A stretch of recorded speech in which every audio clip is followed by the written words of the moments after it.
गुरु जी के हाथ में एक पत्रिका आई है। राम जी ने पूछा, गुरुदेव ये पत्रिका कहां से आई है और इस पत्रिका में क्या लिखा है? विश्वामित्र जी कहते हैं, राघव ये पत्रिका विदेह राज जनक जी की है, जनकपुर मिथिला से आई है। जनक जी की पुत्री जानकी का स्वयंवर है। उस स्वयंवर में हम सभी को, हम संतों को बुलवाया गया है। किस लिए? आशीष देने के लिए, वर कन्या को आशीर्वाद देने के लिए हम संतों को बुलवाया गया है। और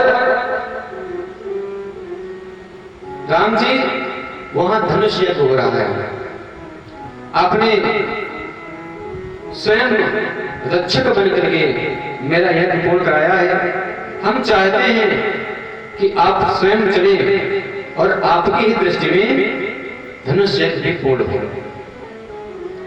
लक्ष्मण जी ने पूछा, गुरु जी ये धनुष यज्ञ क्या होता है? विश्वामित्र जी कहते हैं, अनुज लखनलाल देवादिदेव महादेव का धनुष है। जनक जी की पुत्री ने उसे खेल खेल में उठा लिया था। इस कारण से जनक जी ने प्रतिज्ञा की है कि जो उस धनुष को उठाकर उस पर प्रत्यंचा चढ़ा देगा, क्योंकि धर्म का सिद्धांत है, नियम है कि कन्या के योग पर होना चाहिए। हम लोग अपने योग देखते हैं, अरे हमें थोड़ी जीवन यापन करना है, कन्या का योग देखना चाहिए। अगर मेरी कन्या धनुष को उठा सकती है तो इस कन्या का वर कम से कम धनुष पर प्रत्यंचा चढ़ाने वाला तो होना ही चाहिए। इसलिए श्री जनक जी ने उसी समय प्रतिज्ञा की है कि जो इस धनुष को उठाएगा, इस पर प्रत्यंचा चढ़ाएगा, उसके साथ जानकी का विवाह कर दिया जाएगा। फिर वो किसी भी जात का हो सकता है, किसी भी धर्म का हो सकता है, कोई भी हो सकता है, जो उठाएगा उसको जानकी ब्याही जाएगी। लक्ष्मण जी कहा कि शिव जी का धनुष है तो साधारण तो होगा नहीं, हम भी देखना चाहेंगे।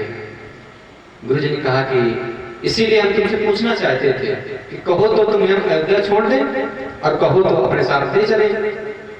गुरु जी हम आपके चरणों में बने रहे, ये हमारा सौभाग्य है। राम जी के से मधुर वचन सुन करके 87,000 ऋषियों को साथ में लेकर के श्री विश्वामित्र जी आज मिथिला के लिए प्रस्थान करते हैं।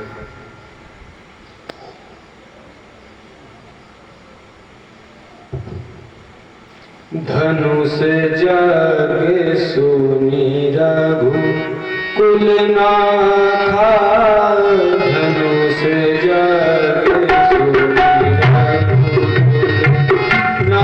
नाथा, धनुष जग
श्री गुरुदेव भगवान संत महात्माओं को साथ में लेकर के, राम लक्ष्मण को साथ में लेकर के मिथिला की ओर जैसे चले, तो वहीं मार्ग में मिथिला का क्षेत्र ही पड़ता है।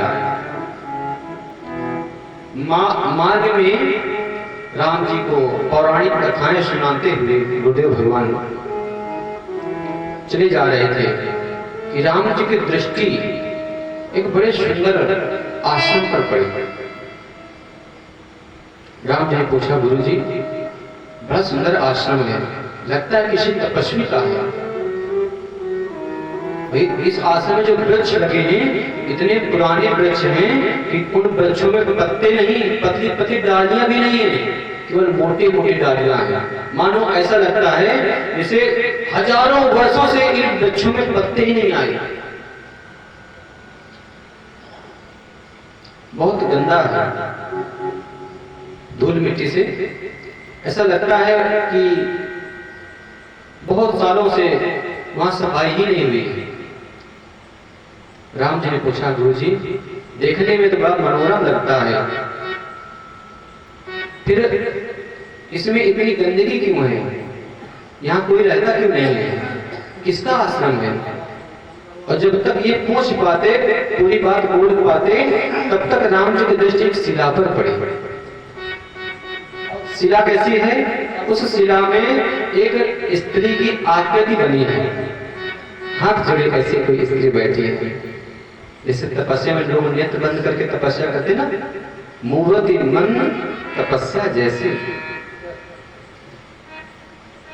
राम जी कहते हैं, गुरुदेव पूछा मुनि शिला प्रभु देखे। गुरु जी ये क्या है?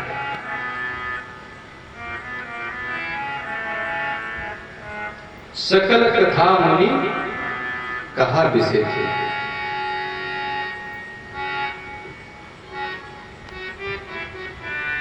राघव ये आश्रम गौतम ऋषि का तभी हुआ करता था।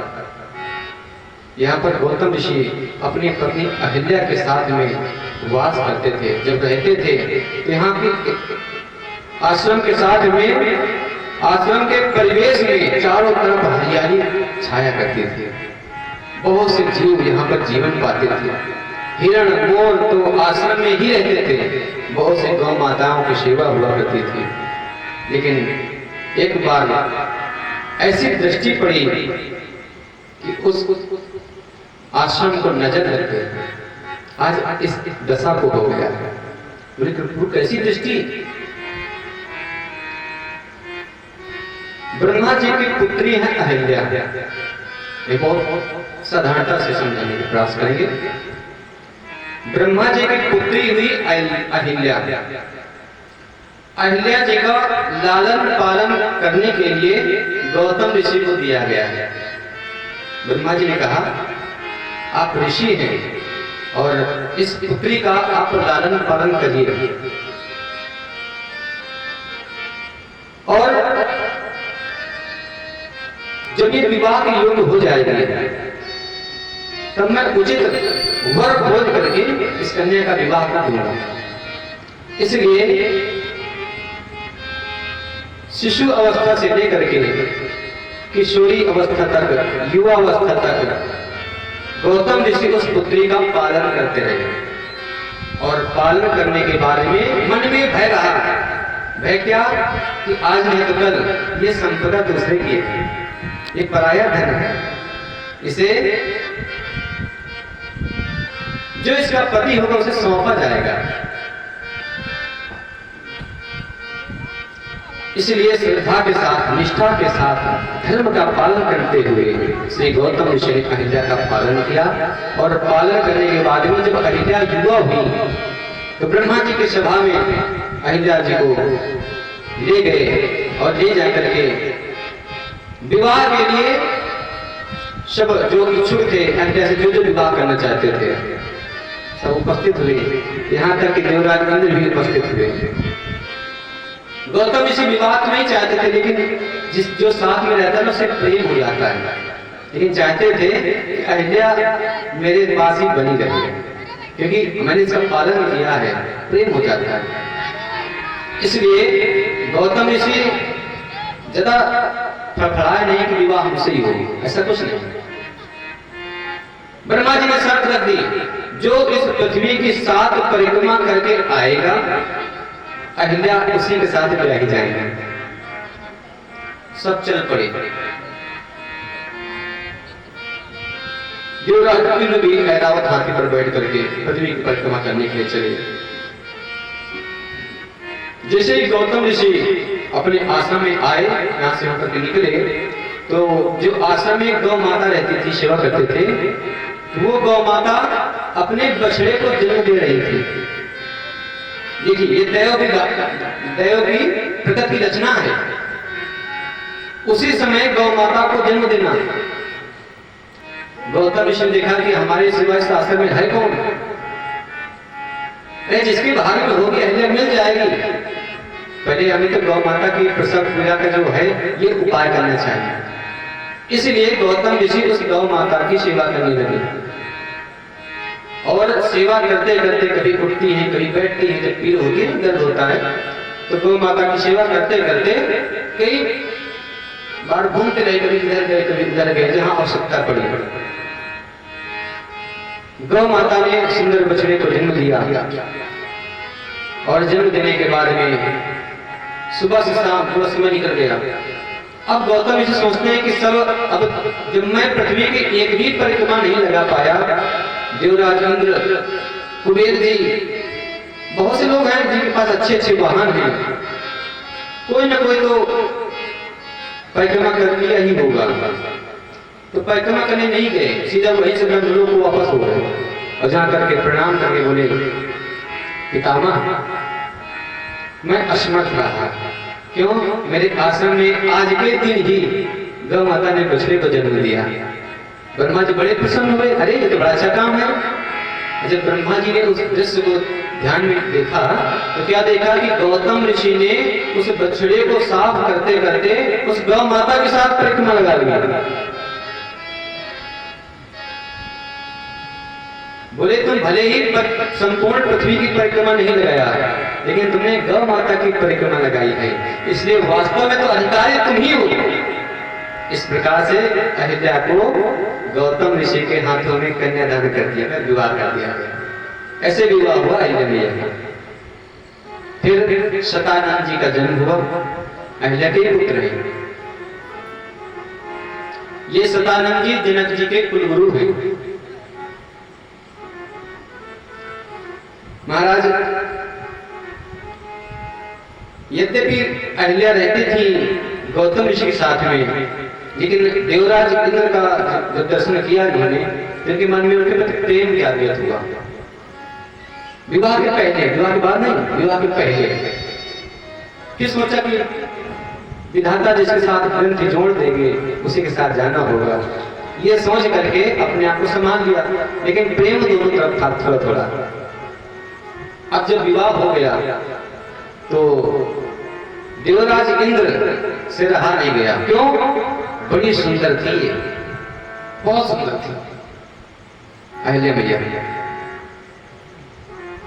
देवराज इंद्र ने विचार किया कि एक बार अपने प्रेम को प्रकट तो करना ही चाहिए।